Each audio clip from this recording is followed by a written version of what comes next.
I do not know whether the Prime Minister was listening to himself, because the Prime Minister holds the record in this House for having changed parties. He holds the record. He hasn't told the House how he managed to change to all these parties. I think he must be in the 8th party. What drove him from one party to another? Was it the policies he was following, as he's telling the House? Mr. Speaker, the honourable member is saying that I hold a record.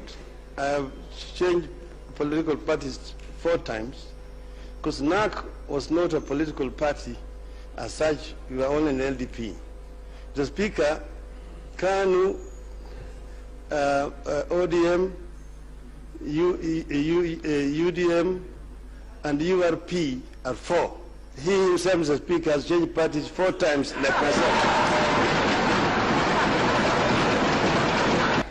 Mr. Speaker, can the Prime Minister tell us what instrument the government is going to put in place to ensure that some of these certificates, diplomas, degrees that people are scrambling for, some which will obviously be fake, will receive sufficient authentication so that people with fake documents do not sneak into leadership in the country?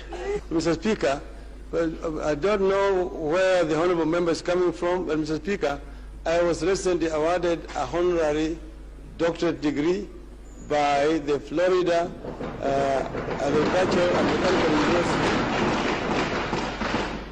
But I'm also a holder of a Master of Science degree in Mechanical Engineering. The question is, what is the government position on the date of the election? Not your opinion, not anybody's opinion. Mr. Speaker, I have a right to answer questions the way I want to answer it. Mr. Speaker, unless the honourable member wants to answer me. Order. You have put on record a very dangerous statement. Members of the front bench who are led by you in the House have a right to give accurate information to the House, not to answer the way they want. How can the government then claim to have any roadmap that has no date on when the elections will be held? How are they planning? Mr. Speaker, I think the Prime Minister should take the business of this House seriously. First, Mr. Speaker, I say that the court made a ruling, and we respect that ruling.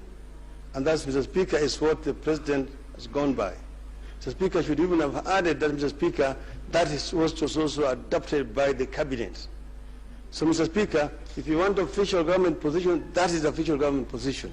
I want the Prime Minister to confirm to the nation that he is the father and the architect of ethnic balkanization and mobilization in this country, starting with the region that he comes from 15 years ago. Is it in order for the Honorable Duale, in a bid to ask the Prime Minister a question, to cast aspersions on the character and personality of the Prime Minister by saying that is the architect? Order, member for question.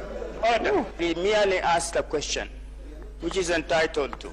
Order, member for Gwasi. If I were to be an architect of ethnic balkanization, I would never see the floor of this House. I will never be elected, Mr. Speaker, on the basis of the vote from one ethnic community in the constituency that I represent. Mr. Speaker, when others go and assemble in Eldoret and say, you are a Kamatusa or Kamatusi, and that you are our leader, Mr. Speaker, they are beating ethnic drums, Mr. Speaker.